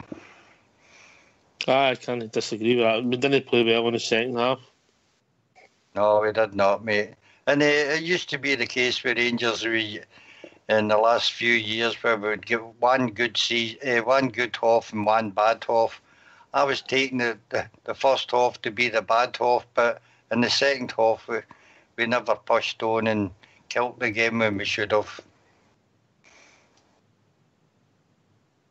All right, so we moved on for there. The games are coming thick and fast, and the next game was against UEFA away. That was a nice quiet night. Watching that, an uneventful tie. Peter do it with nothing happening, Jimmy. That was a night of all nights, guys. We went for the sublime to the ridiculous, didn't we? Ajaria's goal was a world class. There's no other way to put it. What a goal he scored that night. And then obviously we know we imploded after that. The man you keep saying, Ox's petulance is maybe going to cost us, and this is the night I thought it was going to cost us. You know, we better keep his mouth shut and getting on with the game. We all know we've all played football at certain levels, and if a referee's made a decision, he's made a decision. He's not going to change his mind. Keep your mouth shut. I honestly thought that night we could go out. No, I think, no. We are really, really up against the wall here. Then we're down to 9 men. You're thinking, this is going from bad to worse. But the old saying is, pull up the brakes and just keep going. And we did. But Flanagan sending off for me, guys, was something that should never have happened, because he should never have been booked in the first time. See, the first booking, it should never have happened. So for me, it was a non-booking, non-sending off. But we grabbed it. We got through the result. But again, we never get the credit for it. All they kept saying was that Rangers scraped through against UEFA. Know what a brilliant result it was, because believe you me, guys, and you know as well, it was a fantastic result for Rangers, and it was a fantastic result for Scottish football, but they're not going to give the credit for that. Aye, it was obviously about 37 minutes to get sent off, so we had to play 53 plus nearly an hour with 10 men, Fox, and then obviously Flanagan, I didn't think it was a red card. What was your thoughts? I thought, well, it was a yellow card. It was 2 yellows he gets sent off for, wasn't it? And I didn't think that the second one was a booking, but that's the way the referee said. If we had any doubt about our back three after the Motherwell game, mate, that was soon put to bed, because Golds and Katic and McGregor were terrific in that game. In fact, the whole team was. It was like the Battle of the Alamo or something. Try to keep every attack came on the minute, mate. they must, I don't know how many attempts they had in goal.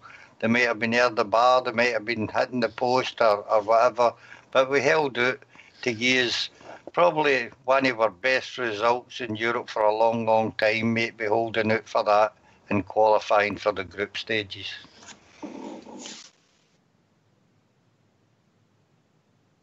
I couldn't disagree with that one, Fox. I thought we were just wonderful playing against 9 men. Every single one of them stood up to it. I thought our wee triangle at the back with the goalkeeper and the two central defenders were just totally outstanding, particularly McGregor himself once again. Absolutely fantastic. And 9 men, heroes. Every one of them heroes.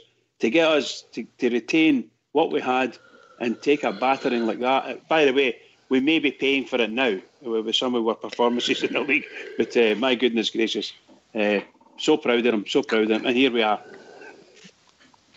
You know what gets me about the Flanagan incident is when they got sent off, is it? I mean, I would like, what's the difference between that and what happened to Ryan Jack with Mr. May?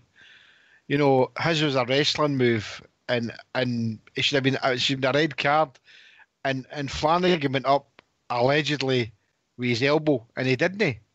You know, when he's up for the header, and that's the irony of it. You know, but yeah. Totally agree. What a fantastic performance. Best performance in Europe by any Scottish team in a long, long time. Jimmy, can I just say, the wee guy that Flanagan went up with went down as if he had been injured.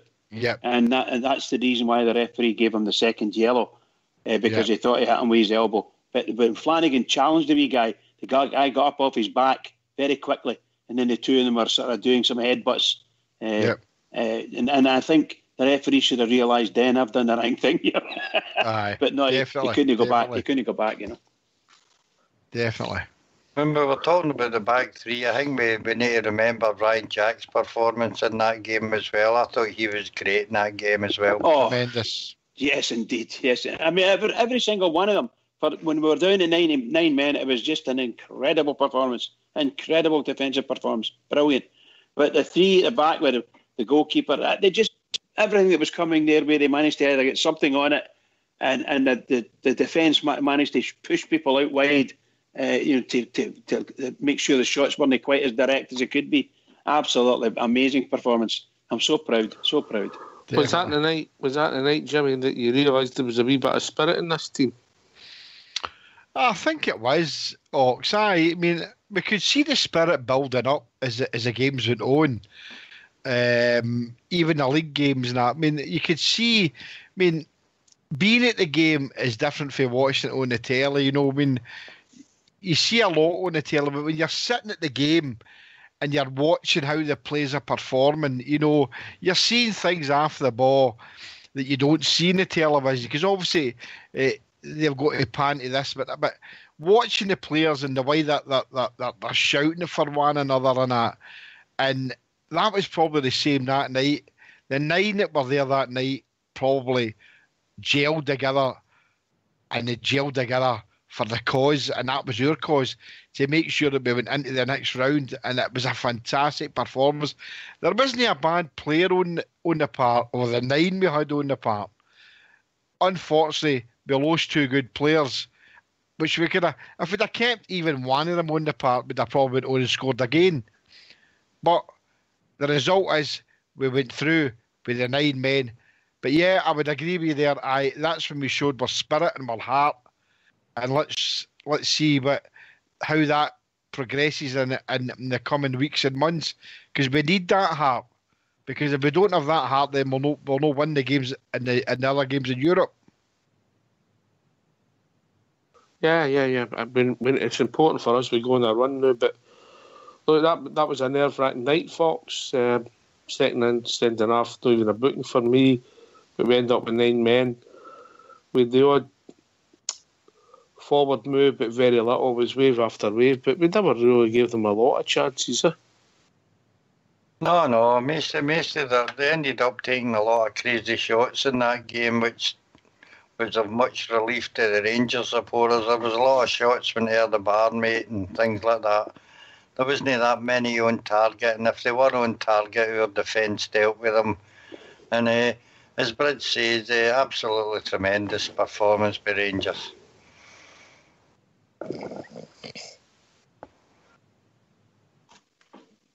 MDL? Yeah, I have to agree there. A tremendous performance, of course. Tremendous performance. Oh, sorry about that. I was taking my technical lead for Bridgeman there. Aye, great performance. And obviously for that game, we move on to the Dundee game, so we're looking forward now. Game's sold out, but we've got a ticket, Jimmy, for anybody that wants to phone in, first-time caller. Great gesture by the lads there. Oh, definitely. That's a great gesture, guys. First time caller, get in. My wife's just about to phone in. She's not got a ticket that day. She's not working. I'll even put... That's a great gesture. I don't know if I'd let my wife sit between Cumbria Bear and Skipper with you, Fox. No, I would not, mate. I've asked her, but she doesn't do threesomes, Ox. All right. Any more, or just... Any more?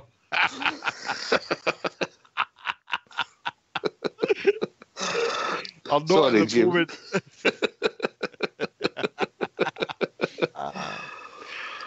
So we moved on. We're going to move on, right? The whole season so far, 13 games, 8 in Europe, 4 in the league, 1 League Cup tie. Thoughts overall, Bridgeman?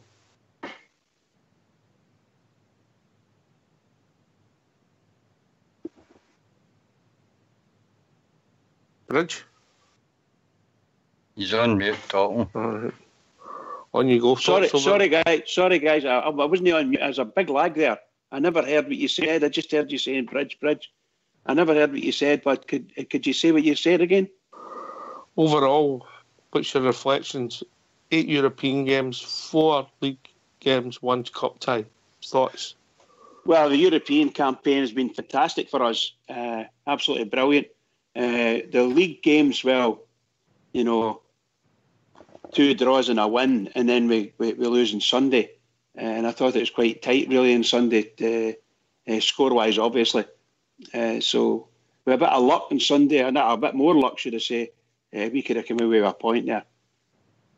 I think we're doing very well. I think we need to go over this giving away late goals in the game, particularly by ourselves and not by any other manner. I thought that the goal we lost on Sunday would have been a fabulous goal if that had come straight for their goalkeeper, for instance, and not a borderline foul. Because I thought Jack was fouled, and that should have been a free kick, and that's all there was to it. But the guy got away from him, and whom is the most dangerous player for them. And in my opinion, when he runs through from midfield, he's a great pace, great long strides, and you saw what it did to us. It tore us apart when it came to that. Apart from that, I thought we'd played quite well. So overall, up to now, I'm very, very happy. We do need to buckle up. If we're going to play defensively at all, we need to have the right people to play defensive midfield, because we ain't got the people in there that can do that. You can see they get overrun at times. We need to be able to do that. So the manager and the manager we trust, he'll get us there. I'm a happy bear. Out of 10, how are you scoring it?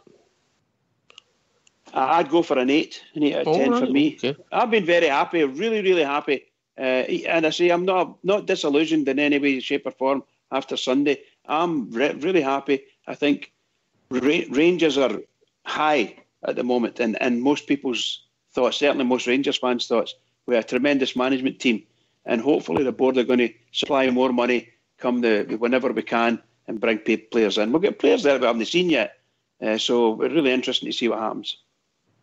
All right, what's your own thoughts, GFK? I'm really, really happy with the situation that's happening. Europe's been fantastic. We've performed really well. A couple of wee glitches, but we've come through that. In the league, obviously, we know what's happened. The games there, 2 draws, a win, a loss. Not happy with the loss last Sunday, but we'll get over that. But we've got 7 home games. 7 league games intertwined with the European games, and they're games that we've got to win, especially our home games against Dundee, St Johnstone, Ayr United in the Cup, right? Livingston away, Hearts at home, Hamilton away, and the unwashed two through Edinburgh before we play Kilmarnock at home. And that takes us up to the last day of October. I would say we need to win every one of the games to even think that we can win the league, which we all know we can. Because we're better than all the teams, even Hearts.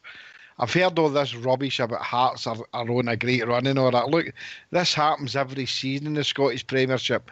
Somebody over and above the big two, and we are still one of the big two, right? Happened years gone by. Motherwell had a go in Aberdeen and Hearts and things like that. I'm confident if we can get the team spirit going the way it's going now, and some of the players that we're missing, and a couple of the players we've got still to come in, I'm very confident that we will be up there again, second, first for the rest of the season. And I'm looking forward to December when we play the unwashed at Urgrun, because they're in for a shock. We'll be a far, far better organised team. Out of 10, I'll give it a 9. All right. Foxy boy. And Europe surpassed any of my expectations, so that's a 10 out of 10 for the Europe. In the league, mate, I think it's been a kind of... the European games have had a wee bit of effect on us, especially the last couple of league games, mate. So I would say it's a 6 out of 10 in the league. We're coming up, and it's going to be tougher when we've got Europa League games, mate. Although on paper it looks as though we've got easier ties, tiredness might play a big part in this, and I would like to see us concentrate in the league and just play out the Europa League games. That's me personally. We need to catch up in the league. The only good thing, Ox, is though the teams round about us that would normally be challenging, there's a 4-point gap to the Tims, but Hibs and Aberdeen have also had a poor start to the season, so it's not been disastrous, but it could have been better in the league. I think it's important we go on a run now, Jimmy. Beat Dundee, beat St Johnstone, then beat Livingston, and then obviously hoping the momentum grows where we steamroll teams. Of course it is, because that's what we fell down last season. You know, I mean, Hamilton Accies came to Ibrox last season and they won since... They've never beat us in the league. And the last time they beat us was in the infamous Scottish Cup game. You know, when they beat us 1-0 that night on a Wednesday night. Right, but... Adrian Sprott scored, was it? Adrian Sprott, that's right. Yeah. So, I mean, these are the types of games that it's a must-win. And that even includes, I mean, Hibs and Hearts last season took points out of Kilmarnock. We could go on and on. I mean, we've got a chance to rectify that. When we play Kilmarnock, right, and we play St Johnstone, and we play Hamilton Accies, right, let's rectify that. Right, let's go and win it. And St Johnstone, we play them as well. So let's go and beat the teams. The teams that, to me, cost us a chance are even challenging for the league last season. Right? And the Hearts and the Beggars game will take care of itself, and the sheep up there, right? And we'll do that. But we need to make Ibrox a fortress again. All the guys that are sitting here tonight, and a lot of the people listening out there, will realise that Ibrox at one time was a feared place to come. We need to bring that back again, guys, and make sure that when teams come to see Rangers or play against Rangers, then they're in for a game. And I agree there with Bridget was saying there, the European games are going to impact on us a lot here, right? They may concentrate on one or the other. And that's a hard thing to decide. Would it be day? Me, I want a good run in Europe, but more so than anything, I want us to win the league. But I don't want us to get humped every week in the Europa League. All right. For me, it's about a 7.5, 8 out of 10. and it would have been maybe 8.5. But just the 2 last-minute goals, obviously, we'd have been in a far better position in the league. Last week. These things happen. We're all been a bit long enough to know that it could be unpredictable, that setup. So we move on, but I've got to stress, Bridgeman, we've got to go on a run now. Yes, and it's hard not to think of anything else. We've got a good enough team. We're certainly got a team that doesn't give away very much, and yet we lost 3 goals against Motherwell, just for saying sake, you know. So we need to watch what we're doing, and yes, make our defence count, particularly at Ibrox. It's very, very important. Jimmy's right. I've been saying it for a long time. I'm not been alone. I'm not a voice in the wilderness. We've all said it. We do need to have Ibrox as a fortress. We need to have the players to believe it's a fortress and play like it's a fortress, and the management that can do the business, including at board level.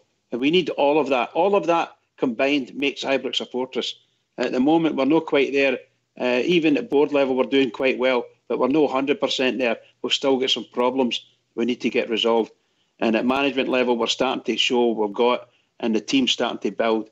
So a bit of luck, another few games under our belt, with some wins, and we'll start to motor. I'm convinced of it. We'll start to motor. All right, Fox, I know that you've seen all the players. What's your first 11? Oh, God. Now you're asking. Just call me Ox, mate. Just call me Ox. McGregor in goal. Tav. Goldson, Katic and Barisic. Midfield, when fit. Koulibaly. Ajaira. And probably Ryan Jack, mate. That'd be my 3 in the middle. I still think Candace is better than Kent, although Kent does a lot of work, so I'd have Candace on one side. Are we talking about players that's injured as well? Yeah. I mean, the boy Gresda, we've not seen yet, but we've paid 2.8 million for him or something. If we know, or 1.8 million. Bit of news with him today. Oh, that he got withdrawn for the squad, mate. Aye, ankle knock. Was that a mistake to send him, mate? Considering he's not played a game since last season, he's only just joined us, and wasn't he? I take it he's not been fit enough, and he's went there and trained with him, and he's got an ankle knock. Would we have been better keeping him at home, mate? Don't think it's that simple, mate. It is if he's carrying an injury, mate. But I'm surely. Aye. If he had an injury, aye. Well, we'll get back to that. But Candace, I'm not sure if Gresda can play in the left or no, but I'd put him there, and it'd still be Morelos up front for me with Lafferty on the bench. Still sticking with my 4-3-3 just now. All because we don't know if he's going to change it with the addition of 2 centre-halves to the squad, mate. Jimmy?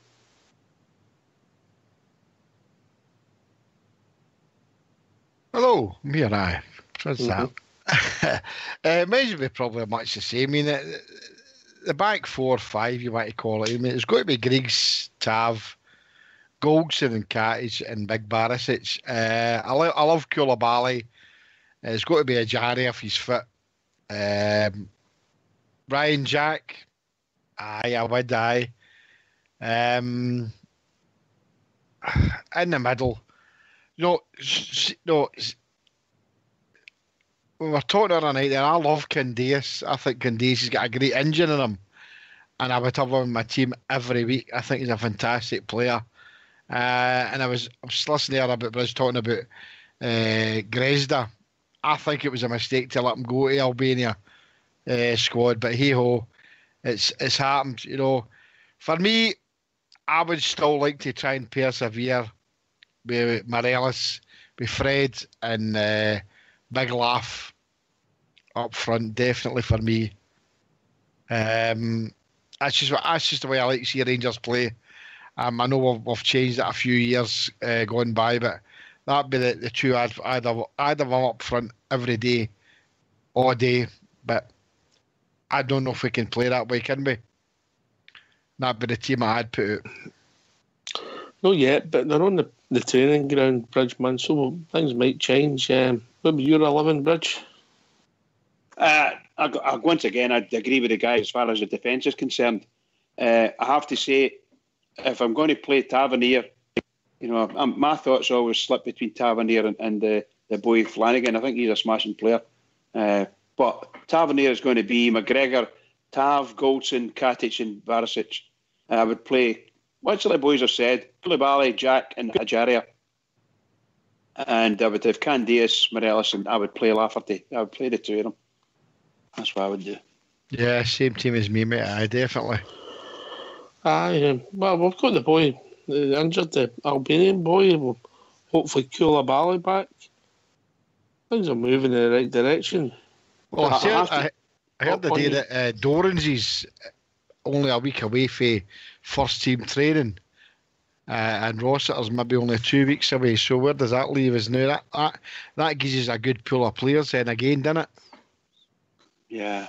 The manager's going to have a very difficult task in his hands for picking, but it's one of these ones that the managers love. It's obviously a surplus of players that does he want them all? Well, can he do without them, and so on and so forth. Which ones is he going to pick?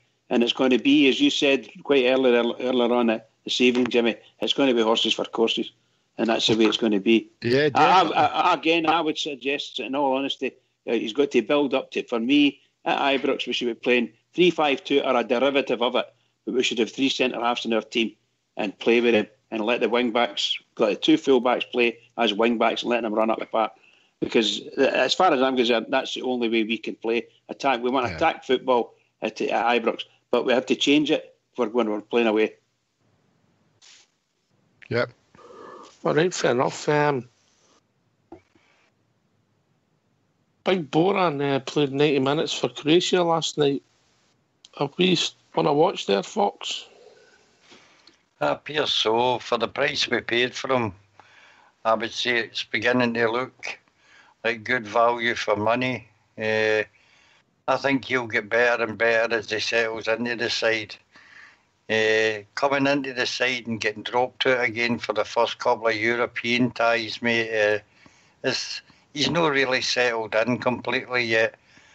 And that's it. I think him in the left with that Grezda on the left with him, there's a partnership there. They've played together. I still think we'll have one striker on the park, and I think on the right hand side, for Taverner's faults, him and Candias balance out well on the right hand side, and I think that's the strongest pairings we've got on the wings, mate. So we only having 2 strikers and Sadiq we don't know really much about. I would say he'll stick to the 4-3-3 meantime, mate. No say he's going to keep it forever, but I think that's the way he'll stay. You wouldn't be paying 1.8 million or whatever it was for that winger if you were going to change to a 3-5-2. Can't see it myself.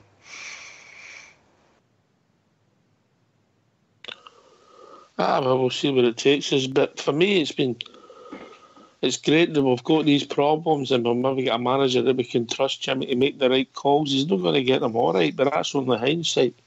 Of course it is. I mean, Big Borner's a Croatian internationalist, and he was before he came to us.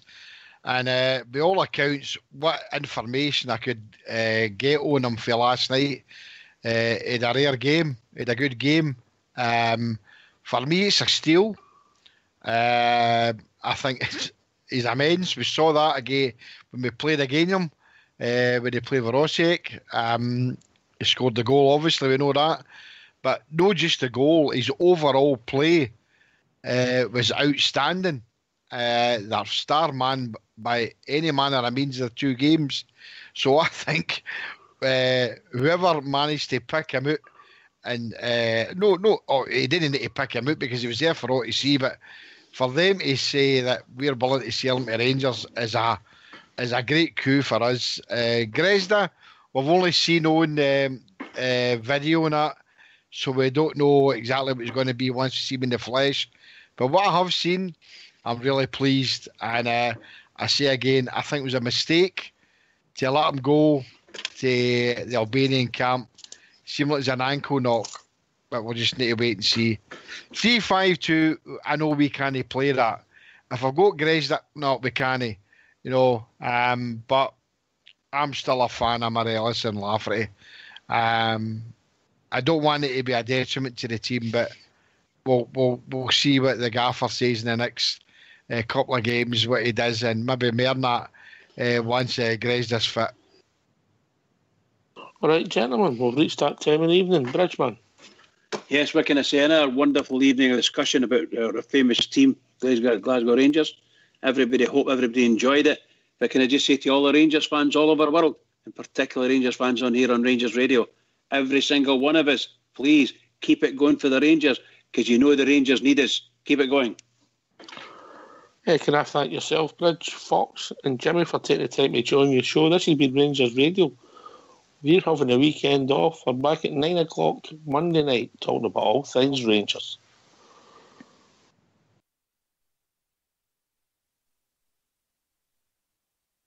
In 1912, a home rule bill England would impose. And so Lord Carson, he did raise an army to oppose. But off to France our boys were sent, and Carson he did say, don't take our sons and tell the Huns that we are on our way. And we're coming, we are coming down the road. We're the volunteers of the UVF, and we're coming down the road. We're coming, we are coming down the road.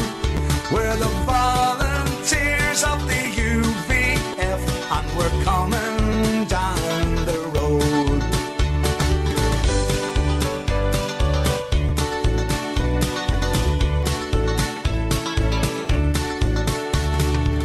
And so how far have we now come? How far have we to go? And those we thought who were our friends now stand beside the foe. But take you heed, the price is high, and you will have to pay. So listen now and heed my words, for we are on our way. And we're coming, we are coming down the road. We're the 1st Battalion UVF, and we're coming down the road. We're coming, we are coming